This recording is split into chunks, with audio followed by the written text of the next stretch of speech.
The metallic crack of bolt cutters slicing through reinforced steel shattered the pre-dawn silence of Maple Ridge Estates.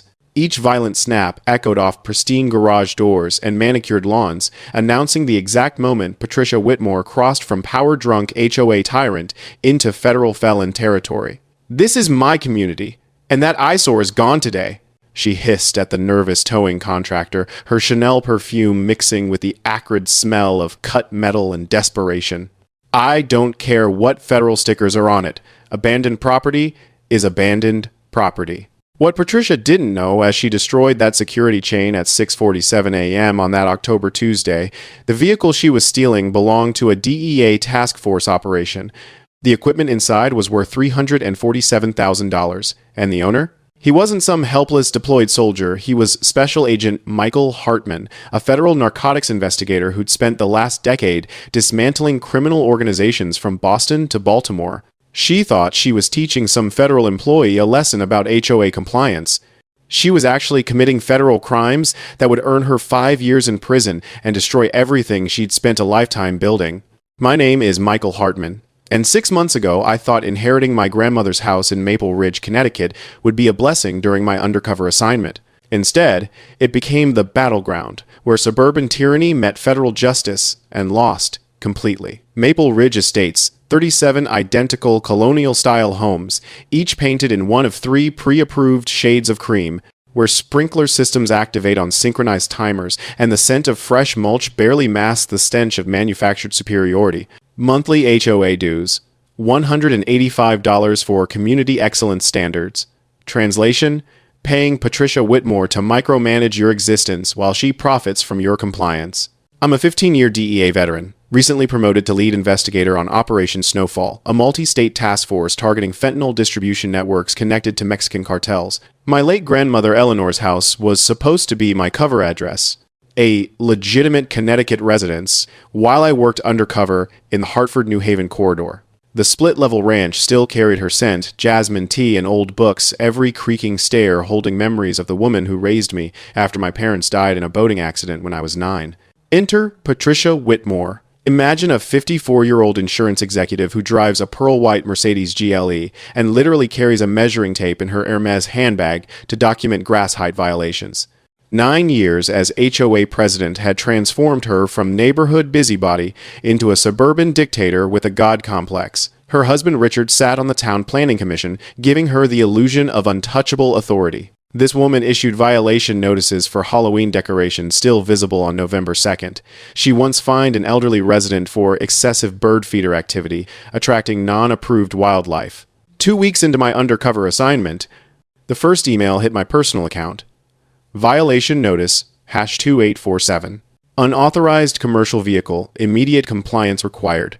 My government-issued Ford Explorer, clearly marked with federal law enforcement plates and DEA task force identifiers, was apparently destroying property values and violating community aesthetics standards. Patricia's twisted interpretation of HOA covenants.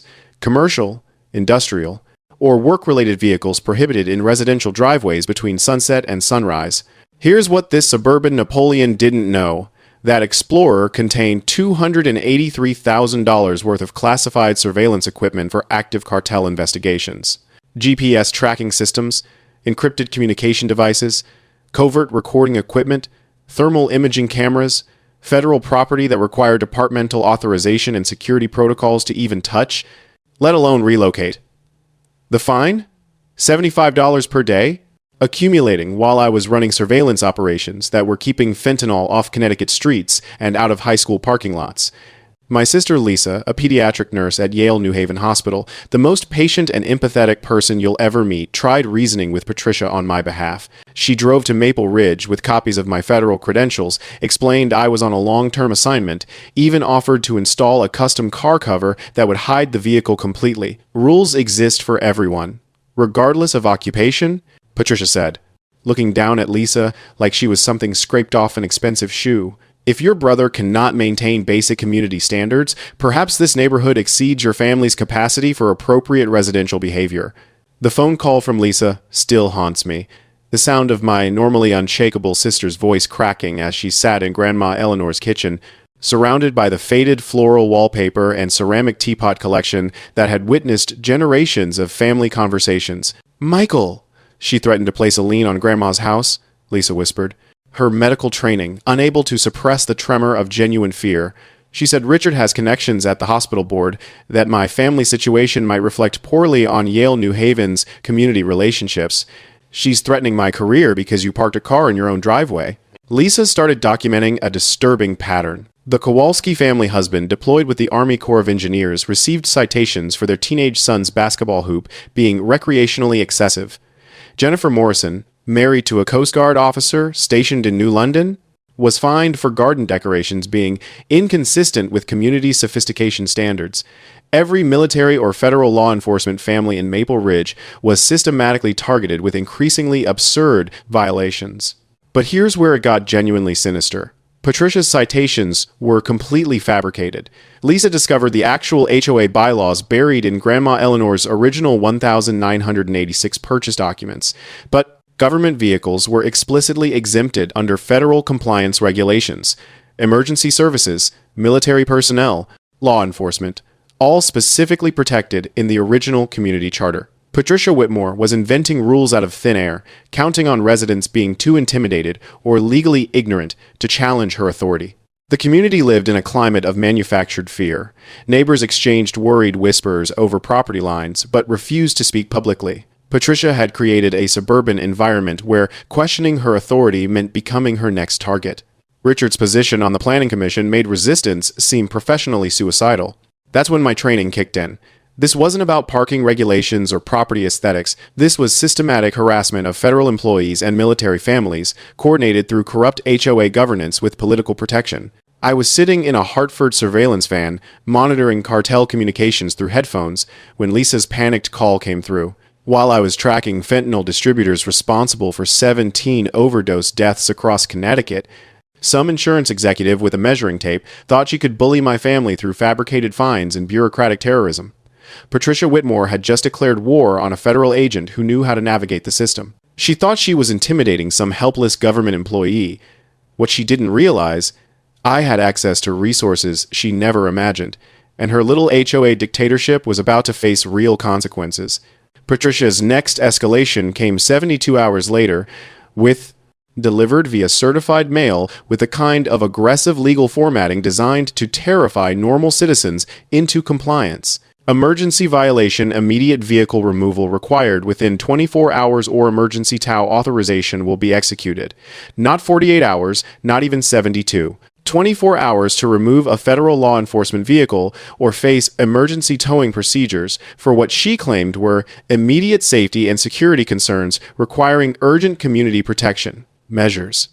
Complete fiction, but wrapped in official letterhead with pseudo-legal language crafted to intimidate people who don't understand how actual law works.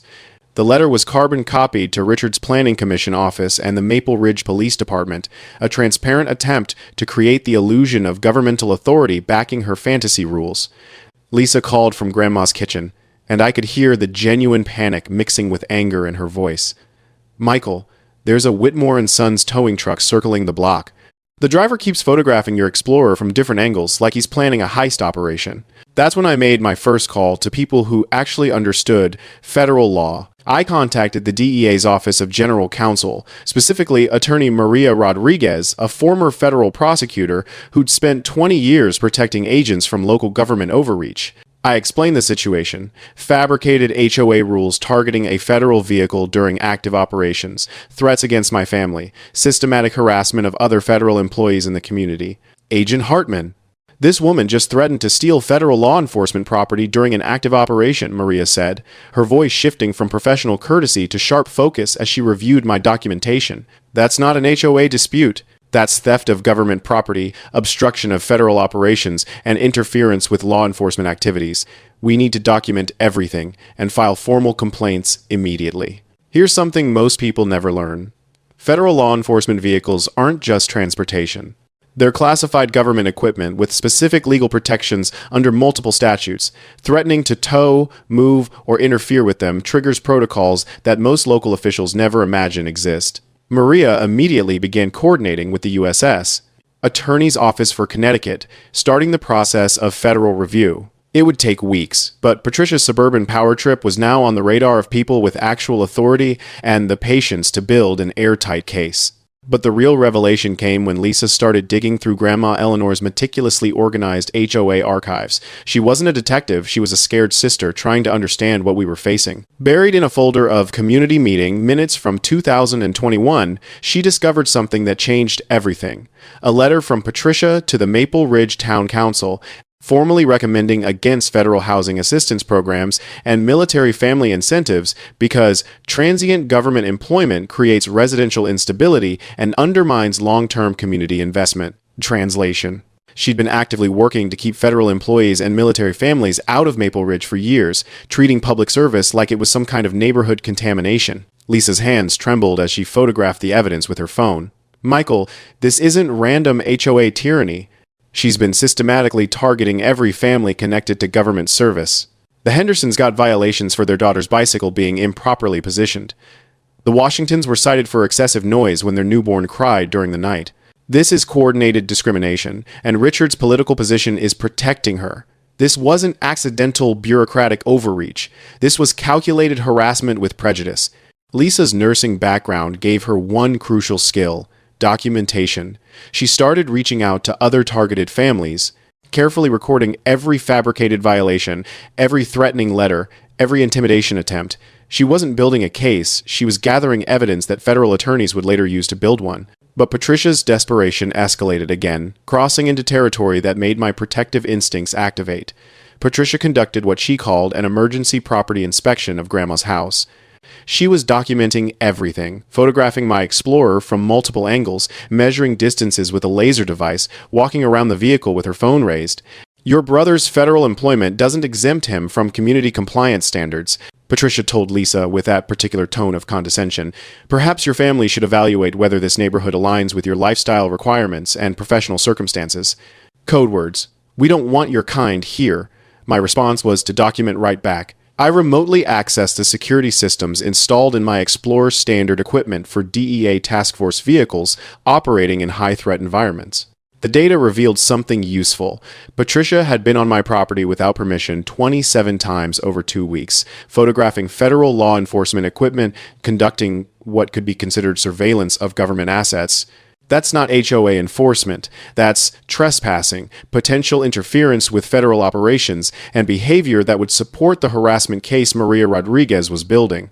When my supervisor, Assistant Special Agent in Charge Rebecca Torres, heard that some HOA president was conducting repeated surveillance of DEA task force equipment and threatening a federal agent's family, her response was measured but firm. Hartman, we need to let this play out properly, through legal channels. Document everything. Let her keep making mistakes. Federal cases take time, but they're thorough. We'll make sure your family is protected while the attorneys build something she can't escape. The weight of the federal system was beginning to move slowly, but with a kind of inexorable momentum that crushes people who think they're above the law. Patricia's next escalation revealed just how deep her panic ran and how little she understood about the forces she'd provoked. 3 weeks after my formal complaint to DEA legal counsel, Patricia hired Secure Watch Community Services, a private security company, to patrol Maple Ridge for what she called community standards compliance and residential safety monitoring. 2 guards in a black Ford Expedition began documenting my Explorer multiple times daily, photographing it from the street, recording times and dates, but the real damage was psychological. The guards weren't just taking pictures, they were talking to neighbors, spreading fear about my family. Lisa called me during a surveillance operation, her voice thick with tears that made something cold settle inside me. Michael, they're telling people we're dangerous, that federal vehicles in residential areas create security risks. Mrs. Patterson from 3 houses down, she used to bring us cookies, won't even make eye contact with me in the grocery store anymore. I was sitting in a Hartford surveillance van, monitoring cartel communications while my sister suffered. But that's exactly what Patricia wanted to provoke me into some dramatic reaction she could use against us. I had to trust the system. I'd spent 15 years serving. I contacted ASAC Torres during my next check-in, explaining how private security was conducting surveillance of active DEA equipment and poisoning the community against my family. Her response was the kind of strategic thinking that makes federal supervisors effective. Hartman, this is actually working in our favor. Every action she takes is more evidence. But I want you to activate your vehicle's security documentation systems. Let's get everything on record. The Explorer's surveillance technology did exactly what it was designed to do: protect federal assets.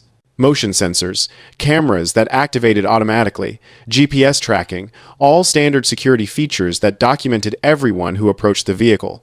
The footage revealed Patricia's pattern of obsession. Late at night, she'd walk past my Explorer, shining flashlights through the windows. The Secure Watch guards photographed the vehicle from every angle, but they were just taking pictures from public spaces concerning behavior, but not quite crossing into criminal territory.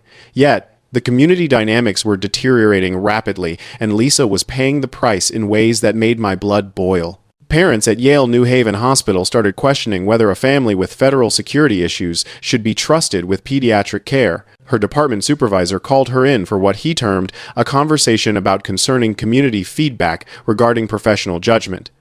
"Michael, they're attacking my nursing career," Lisa said during our next call, her voice carrying that particular exhaustion that comes from being attacked on all fronts. Patricia told parents at the hospital's Family Advisory Board that families with federal law enforcement connections bring instability and security risks to healthcare environments. "She's weaponizing my profession against me." That's when I understood this wasn't about property compliance anymore. They were systematically trying to destroy my family's life, and I was supposed to just accept it because federal cases take time. I was sitting in a surveillance van surrounded by machinery tracking cartel operations while some insurance executive dismantled my sister's career back home. The breaking point came when the Secure Watch guards directly confronted Lisa outside Yale New Haven Hospital after her shift. The lead guard, some wannabe cop with a power complex, blocked her path in the parking garage. "Ma'am, we need to discuss your brother's federal activities and the vehicle equipment situation," he said, deliberately invading her personal space. "That vehicle contains equipment that could present risks to community safety. We need information about what kind of operations might be conducted from that residence." Lisa, bless her nursing instincts and the self-defense training I'd insisted she take, immediately started recording on her phone while maintaining a calm, professional demeanor. "Are you suggesting my brother, who's a federal law enforcement agent protecting Connecticut communities from drug trafficking, represents some kind of threat to American families?" she asked, her voice steady, despite her fear. The guard stepped closer, using proximity as intimidation. "Federal personnel sometimes bring home professional problems. We're ensuring community safety and residential stability. They were painting me as dangerous, using classic discrimination wrapped in public safety language." But Lisa's recording captured something important: the guard admitting they were investigating federal equipment. That statement became evidence in what was slowly building into a serious federal case. Within 24 hours of Lisa sending that recording to Maria Rodriguez, everything changed. The DEA's Office of General Counsel contacted Secure Watch's Connecticut Licensing Authority, formally notifying them that their guards were conducting inappropriate surveillance of federal law enforcement personnel and equipment. The company faced potential regulatory scrutiny that could affect their business license. Secure Watch terminated their Maple Ridge contract within 36 hours. Issuing a formal statement distancing themselves from any activities that might involve federal law enforcement personnel or equipment. The guards disappeared overnight, but the damage to my family's reputation lingered. Over the next 2 weeks, Patricia filed emergency complaints with every government agency she could identify, police claiming my vehicle created public safety hazards, fire department alleging potential explosive materials, code enforcement fabricating structural violations. But she was creating a documented paper trail that proved obsessive fixation on harassing a federal agent and his family. Every false report was another piece of evidence. Maria Rodriguez and the federal prosecutors were building their case methodically, letting Patricia bury herself one panicked decision at a time. Patricia's desperation reached its catastrophic breaking point at 6:47 a.m. on that October Tuesday, and multiple security cameras captured every federal crime in crystal clear high definition. Crack, crack, crack. The sound of industrial bolt cutters biting through hardened steel security chains echoed across Maple Ridge Estates. Each metallic snap marked another felony count in what would become United States v. Patricia Whitmore. Lisa's panicked text message woke me in my Hartford surveillance apartment. "She's cutting your locks, towing truck here. She's stealing your car right now." Through Lisa's phone camera, I watched Patricia Whitmore, hair disheveled, still wearing a bathrobe over designer pajamas, frantically directing a discount towing service to load my DEA task force vehicle onto their flatbed. She'd hired Quick Tow services with cash, specifically choosing a company desperate enough to not ask questions. The tow truck operator took one look at the federal law enforcement decals and DEA task force identifiers covering my Explorer and started backing away like the vehicle was radioactive. "Lady, this is government property with federal markings and law enforcement identification. I'm not touching this vehicle for any amount of money. This is federal equipment. It's abandoned property under HOA authority," Patricia screamed, her voice cracking with hysteria, spittle flying in the cold morning air. "I'm the HOA president with full legal authority to remove community violations and public safety hazards. This vehicle has been non-compliant for weeks." That statement, captured on 3 separate security cameras with perfect audio, just became the centerpiece of a federal theft prosecution. I immediately contacted ASAC Torres through emergency channels. Within minutes, protocols activated. FBI field office notification, U.S. Marshals Service deployment, Connecticut State Police coordination. But more importantly, my Explorer's anti-theft systems had already triggered automatic alerts. DEA task force vehicles have sophisticated security that activates automatically when unauthorized tampering is detected. GPS tracking with real-time updates, automated alerts to federal databases across multiple agencies, cameras that activate during security breaches, remote engine kill switches. The moment Patricia cut my security chain, she triggered a federal alert system that pinged law enforcement databases across 6 states and notified Homeland Security's Infrastructure Protection Division. Lisa continued recording as Patricia made her most catastrophic mistake. After the tow truck operator fled, literally running to his vehicle and speeding away, she produced a new padlock and chain, securing the community gate to prevent what she called unauthorized access to private HOA property. If he wants his precious federal vehicle back, he can follow proper community procedures, she shrieked at Lisa, waving the new keys. Here's something most people never learn. When you interfere with federal law enforcement vehicles during active operations, you don't just commit local theft. You trigger automated security systems that treat the incident as potential interference with federal operations until proven otherwise. Every second of tampering gets recorded, every person who approaches gets photographed. Every attempt at theft creates evidence that federal prosecutors love. The community uprising began when Dorothy Patterson, sweet 78-year-old retired schoolteacher who'd lost her Marine Corps son in Iraq, witnessed Patricia's public breakdown from her front window. She called every neighbor, every veteran in Maple Ridge, every decent person who'd been silently suffering under Patricia's suburban dictatorship. By 9:30 a.m., Grandma Eleanor's house was surrounded by protective neighbors, forming a human barrier around federal property. 37 residents, many holding American flags, creating a perimeter that made me proud to be part of this community. "This stops right here, right now," declared Thomas Martinez, 69-year-old Vietnam veteran whose grandson was serving with the 82nd Airborne. "You want that agent's vehicle? You go through 36 American citizens first. And we've all got cameras recording every second." Lisa's voice was stronger, steadier when she called me back, supported by a wall of community solidarity. "Michael, you need to see this. The entire neighborhood is here. Mr. Martinez brought his service flag. Dorothy is coordinating shifts, so there's always coverage. They're not leaving until federal authorities arrive." But Patricia's response to community resistance was suburban tyranny cranked to maximum. She filed emergency complaints with every possible authority, police claiming veterans were forming armed militias, fire department alleging my vehicle contained explosive materials, code enforcement fabricating claims about unauthorized assemblies. Every single false report was another federal crime stacking onto her growing prosecution file. The breaking point came when U.S. Marshals arrived at Maple Ridge Estates and discovered Patricia had secured the community gate with her new locks, physically preventing federal agents from accessing stolen government property. Deputy Marshal Jennifer Blake, a woman who'd arrested cartel enforcers and domestic terrorists, took one look at the locked gate and Patricia standing behind it with her arms crossed. "Ma'am, you are currently obstructing federal agents investigating theft of United States government property. Open this gate immediately or face additional federal charges." Patricia's response sealed her fate forever. "I don't recognize federal authority over private HOA property. You people have no jurisdiction in my community. This is private residential property under HOA governance." She'd just declared sovereignty from the United States government while wearing a bathrobe and designer slippers. Game over. I returned to Connecticut within hours. My undercover operation temporarily paused due to the security breach to find Lisa sitting in Grandma Eleanor's kitchen, surrounded by documentation that would change everything. But it was the smell that hit me first. Not jasmine tea or old books. It was the scent of fear and desperation that had soaked into these walls while I'd been away. Michael? You need to see this before the federal prosecutors arrive, Lisa said, spreading documents across Grandma's dining table. I found something while organizing neighborhood support, and Dorothy helped me understand what it means. The manila folders contained years of HOA, financial records, and community correspondence that Lisa and Dorothy had gathered from other longtime residents. Buried in the stack was something that transformed this case from harassment into organized fraud. A contract between Whitmore Development Holdings LLC and Eastbrook Properties Corporation dated 8 months before I inherited Grandma's house. The subject line read, Maple Ridge Estates Redevelopment Initiative Phase 2 Property Acquisition Strategy. Michael, they weren't randomly harassing families, Lisa whispered.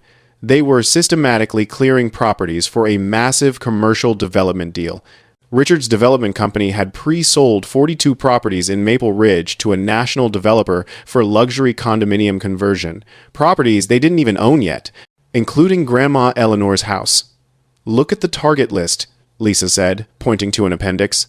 Every federal employee, every military family, every elderly resident on fixed income, everyone who couldn't easily fight back, all marked for acquisition facilitation. The Martinez family, the Kowalski family, Grandma Eleanor, all targets in a coordinated campaign to force property sales through harassment. But here's what transformed this from HOA abuse into something federal prosecutors could really work with. Patricia had been manufacturing violations using completely fabricated rules. Lisa showed me the original 1,986 Maple Ridge HOA bylaws, the actual governing documents. Federal and military vehicles weren't just allowed, they were specifically protected. Michael, she created fake rules and counted on people being too intimidated to check, Lisa said, her voice gaining strength. But Dorothy found something else. The HOA financial records, painstakingly analyzed by Dorothy Patterson, who'd spent 40 years as a school administrator before retirement, revealed systematic embezzlement. Over 4 years, $217,000 in community funds had been diverted to Richards Development Company through fabricated consulting contracts and improvement projects that existed only on paper.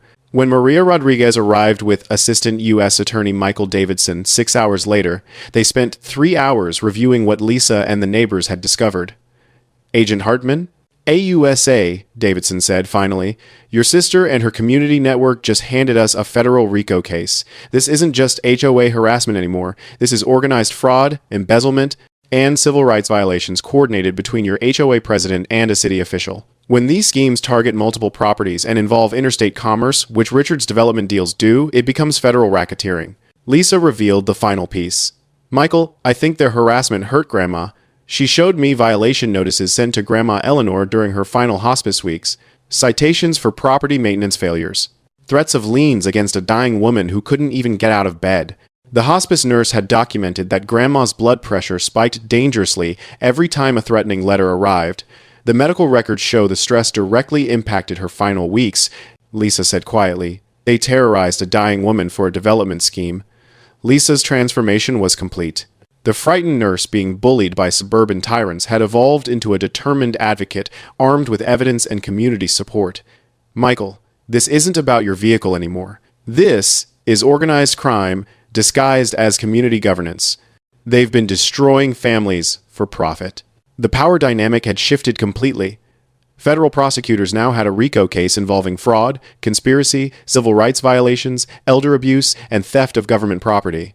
Within 48 hours, Grandma Eleanor's living room had transformed into a coordination center. We were organizing the response to suburban corruption in the same space where she used to watch game shows and lecture me about proper Mandarin pronunciation. Lisa had become the community coordinator, not because she had legal expertise, but because she knew how to talk to frightened people and organize them. Her years managing pediatric care teams at Yale New Haven had given her exactly the skills needed to coordinate scared neighbors into a united front. ASAC Rebecca Torres arrived with 2 assistant U.S. attorneys and a forensic accountant. AUSA Michael Davidson spread the evidence across every available surface, photographing documents with meticulous care. Agent Hartman, "I've prosecuted organized crime cases with less documentation than this," he said. "Your sister and her neighbors built us something we can actually use." That's when AUSA Davidson explained the full scope of what we were facing. RICO, the Racketeer Influenced and Corrupt Organizations Act, wasn't just for mafia families and drug cartels. When officials engage in systematic fraud and civil rights violations affecting interstate commerce, they become federal organized crime enterprises. The evidence documented a clear pattern. Systematic property harassment coordinated between Patricia's HOA authority and Richard's Planning Commission position, fraudulent diversion of community funds, manufactured violations designed to force property sales, elder abuse against protected residents. The interstate commerce element came from Richard's development deals with Eastbrook Properties, a Delaware corporation operating across 6 states. That made every fraudulent act part of a criminal enterprise affecting federal jurisdiction. The allies gathering in Grandma's living room looked like a community that had finally found its voice. Thomas Martinez brought his veteran network 14 people who'd survived actual combat and refused to be intimidated by suburban corruption. Dorothy Patterson contributed years of careful observation, surveillance photographs documenting Patricia and Richard's secret meetings. Lisa's hospital colleagues provided something unexpected: media expertise. Healthcare administrators understand how to communicate complex issues, and they'd been looking for ways to support federal employees facing discrimination. The financial investigation fell to Jennifer Walsh, a former IRS Criminal Investigation Division agent now contracting with federal prosecutors. She explained how Richard's scheme operated: pre-selling properties to out-of-state developers, then forcing current owners to sell through systematic harassment. Classic advance fee fraud, combined with property acquisition manipulation. Lisa had discovered email correspondence between Richard and Eastbrook Properties discussing displacement timelines and acquisition facilitation schedules for properties they didn't own. These people had planned to steal Grandma Eleanor's house before she'd even died, calculating displacement schedules while she was in hospice care. The grassroots response combined community determination with my basic understanding of security protocols. We set up neighborhood watches, documentation procedures, coordinated communication. Dorothy Patterson's front window became primary observation post. Thomas Martinez's garage housed equipment. Lisa's house served as communications hub. The HOA board recall strategy emerged from Dorothy's decades of experience with school board politics. She understood community governance structures. Most people don't realize that HOA boards can be recalled through resident petitions, requiring 535% of homeowners to trigger special elections. Over the next 6 weeks, Lisa and Dorothy led a door-to-door campaign that revealed the true scope of Patricia's tyranny. The Washington family had documentation of harassment disguised as noise complaints. The Kowalski family had records proving disability discrimination. The elderly Hartman couple had been fined for medical equipment noise. By late November, they'd collected petition signatures from 63% of Maple Ridge residents, demanding immediate board removal and financial audit. The media strategy leveraged Lisa's hospital network connections. Federal employee harassment stories began circulating in law enforcement communities. 2 Connecticut representatives requested briefings on systematic HOA discrimination against government personnel. Civil rights attorneys joined our coalition after reviewing the discrimination patterns. Systematic targeting of federal employees violated Fair Housing Act protections. Elder abuse against Grandma Eleanor triggered additional federal protections. Lisa's election as interim HOA president happened by unanimous vote at an emergency residence meeting in December. Her first official act, freezing all community accounts pending federal investigation. Watching her accept that position in the same community center where Patricia had terrorized families, that was community justice served with precision. The stakes had evolved far beyond personal vengeance. This case was becoming a regional precedent for prosecuting HOA corruption and protecting federal employees from systematic discrimination. But Patricia and Richard still didn't comprehend that federal law enforcement was building a case that would destroy everything they'd built. Patricia's desperation turned genuinely criminal in early December when Lisa's security cameras captured her in our backyard at 3:47 a.m., frantically burning documents in Grandma Eleanor's old metal fire pit. The acrid smell of burning paper mixed with lighter fluid. Patricia was hunched over the fire, feeding documents to flames with trembling hands while constantly checking over her shoulder. "Michael, she's destroying evidence in our yard," Lisa whispered into her phone, recording everything. She's literally burning HOA financial records while under federal investigation. The federal surveillance team AUSA Davidson had authorized was already documenting every desperate move, but watching this entitled insurance executive destroy evidence of her own corruption that was prosecutors' gold. Patricia's sabotage escalated 2 days later into direct attack. Lisa discovered her Subaru Forester vandalized, all 4 tires slashed, federal scum spray-painted across the windshield in dripping red letters, driver's side mirror smashed off. My response came through proper channels. ASAC Torres assigned protective surveillance to Lisa and other witness families, not obvious uniformed protection, but experienced agents who could blend into normal life while keeping watch. The community response was immediate. Thomas Martinez organized veteran protection patrols, coordinated neighborhood watches at 2 a.m., became Maple Ridge's new rhythm citizens, refusing to be terrorized. But Richard's corruption ran deeper than HOA tyranny. Dorothy Patterson discovered Planning Commission recordings where Richard had explicitly pressured Maple Ridge's police chief to deprioritize complaints from federal employees and military families. These federal people bring residential instability. Richard's recorded voice dripped with casual entitlement during a closed session. We need policies that protect our residential character. That recording became Exhibit A in a federal conspiracy prosecution.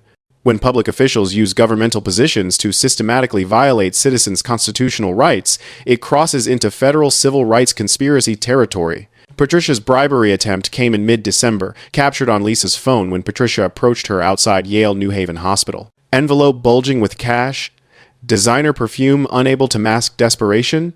This is $75,000 for your family, Patricia said, handshaking. Take this money. Find somewhere else. Make this situation disappear. Lisa, wearing the wire AUSA Davidson had provided, kept the conversation going while federal agents monitored from strategic positions. Attempted witness bribery carries mandatory minimum 5-year sentences. But Patricia wasn't done. Through some private investigator hired with embezzled HOA funds, Patricia actually attempted to contact federal agents about making the situation go away. She genuinely believed federal law enforcement was as corrupt as her suburban kingdom. Federal agents don't just refuse bribes. They document them, coordinate with prosecutors, and add charges that ensure serious prison time. Richard's political allies started fleeing. The mayor issued public statements distancing himself. City council members demanded Richard's resignation. His development company's stock price collapsed when corruption allegations hit regional media. Lisa started receiving direct threats, anonymous notes, distorted phone calls warning that accidents happen, social media messages describing her daily routine with disturbing precision. But threatening witnesses during federal investigations triggers FBI attention. Every anonymous threat was being traced through phone records and digital forensics. Patricia's final desperate move was filing multiple false police reports claiming Lisa was mentally unstable and planning retaliation against community leadership. She told Maple Ridge police that federal families in Massasvista were planning violence. Filing false reports about federal witnesses isn't local misconduct, it's federal obstruction of justice. Patricia's media assault in January nearly destroyed Lisa's nursing career through coordinated character assassination. Anonymous complaints flooded Yale New Haven Hospital administration, claiming Lisa was creating hostile environments and had concerning family associations with unstable federal elements. Michael, they're trying to destroy my career, Lisa whispered from her empty break room surrounded by pediatric care posters. Parents are demanding I be removed from patient care. My supervisor called me in for emergency discussions. That's when AUSA Davidson discovered Patricia had hired Morrison Strategic Communications, the same PR firm that rehabilitates politicians after scandals. They were crafting a narrative, painting me as an unstable federal agent who brought law enforcement threats to peaceful communities. This was personal warfare designed to destroy families. But the smear campaign revealed something crucial. Patricia wasn't operating alone. She'd coordinated with HOA presidents in 4 other Connecticut communities to develop model policies for managing federal employee disruptions. This wasn't random harassment. This was systematic discrimination being exported regionally. AUSA Davidson's response was measured but firm. This just became a multi-jurisdiction conspiracy case. When organizations coordinate to violate constitutional rights for profit, it becomes racketeering. Lisa's counterpunch was community-driven and devastatingly effective. Her pediatric patients' families organized a support demonstration that filled Yale New Haven's main entrance with American flags and signs, reading, "We support Nurse Lisa, and federal families protect our setting. Freedom." Children chanted, "Thank you, Agent Hartman's sister," as they marched across the hospital campus where Lisa had spent years providing compassionate care.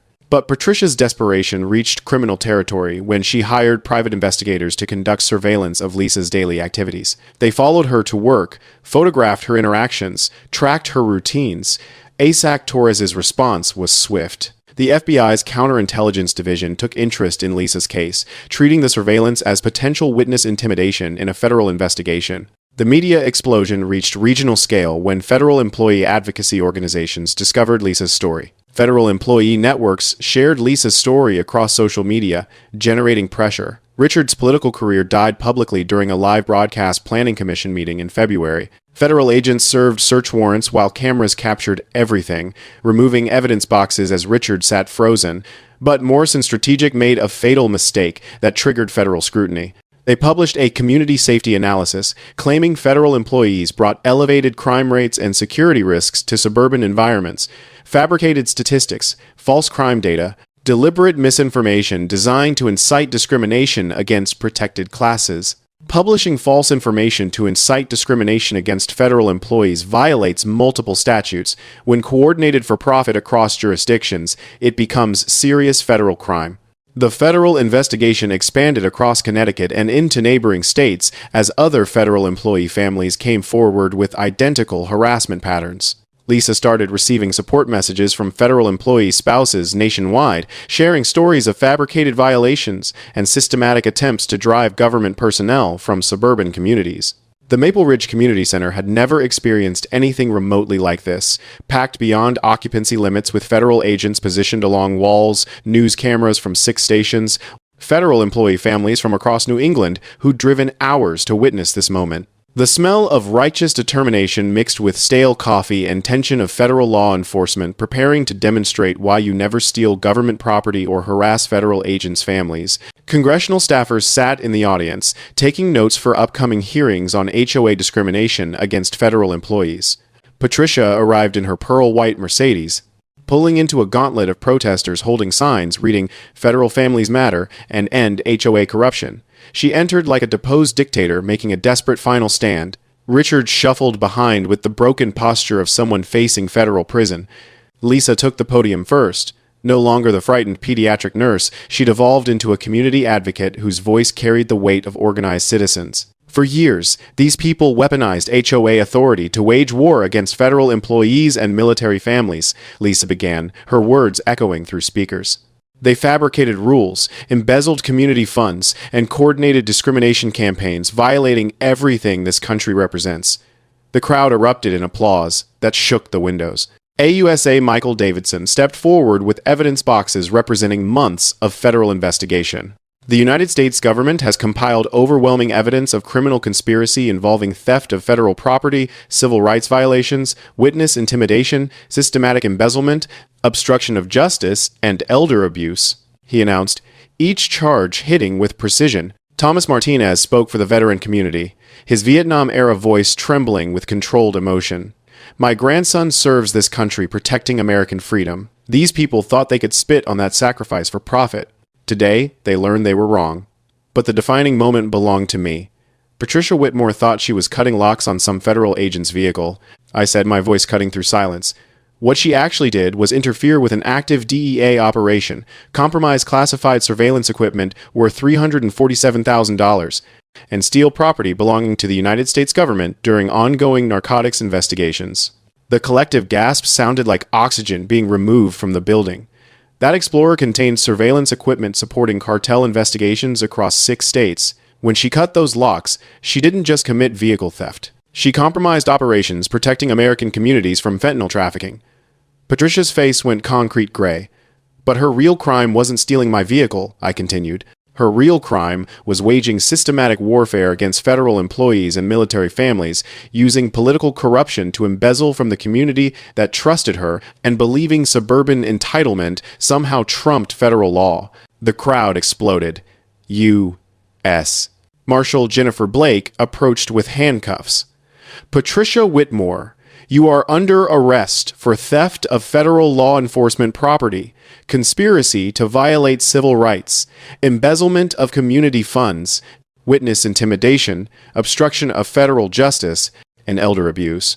The sound of handcuffs clicking shut echoed through speakers as cameras captured the moment suburban tyranny met federal consequences. Patricia's expression shifted from defiance to dawning comprehension that her suburban kingdom couldn't protect her. Richard attempted escaping through the rear exit, but ran directly into federal agents who'd anticipated exactly that move. 2.5 years later, I stood in Grandma Eleanor's kitchen, reading the final sentencing documents. Patricia received 5 years in federal prison, with no parole eligibility, plus $487,000 in restitution to affected families and the federal government for equipment compromise and investigation costs. Richard received 4 years in federal prison, plus lifetime prohibition from public office or HOA board service. His development empire collapsed completely, with $1.8 million in settlements ensuring every family they'd terrorized received meaningful compensation. But the real victory was watching Maple Ridge transform from a climate of fear into a community that protects its federal employee and military families. Lisa revolutionized HOA governance as democratically elected president, implementing bylaws that became a regional model for federal employee protection. Patricia's house was eventually seized through federal asset forfeiture. After lengthy legal proceedings and community vote, the property was sold. The proceeds went to victim restitution, and the community used their settlement funds to create the Eleanor Hartman Memorial Garden on adjacent land. The Hartman Foundation for Federal Employee Rights became Lisa's new calling. She transitioned from nursing to help families nationwide fight HOA discrimination using our case as a blueprint. Her documentation methods are studied in federal prosecution training. Connecticut legislation now requires HOA financial transparency and protects federal employees from systematic harassment. The case inspired investigations in 47 other communities across New England and beyond. Property values in Maple Ridge increased 38% after corruption elimination, proving that ethical governance attracts quality residents and justice improves communities economically. Lisa married Mark Davidson, AUSA, Michael Davidson's brother and a Coast Guard veteran who moved to Maple Ridge specifically because our story proved federal families could win. Their wedding reception filled the community center where we'd watched justice delivered. 3 years after the case concluded, Rebecca Torres transferred to Connecticut DEA operations to head a new task force. Our professional relationship eventually evolved into something more, but only after proper time and ethical boundaries were respected. My favorite moment happens every morning when I see American flags flying over houses where federal employees live without fear, serving their country, knowing their families are protected at home. This is what justice tastes like. Bullies defeated through proper channels, community healed through collective courage, and knowledge that the system works when good people organize and fight back with honor, intelligence, and patience. Federal justice moves slowly, but when it arrives, it's thorough and final.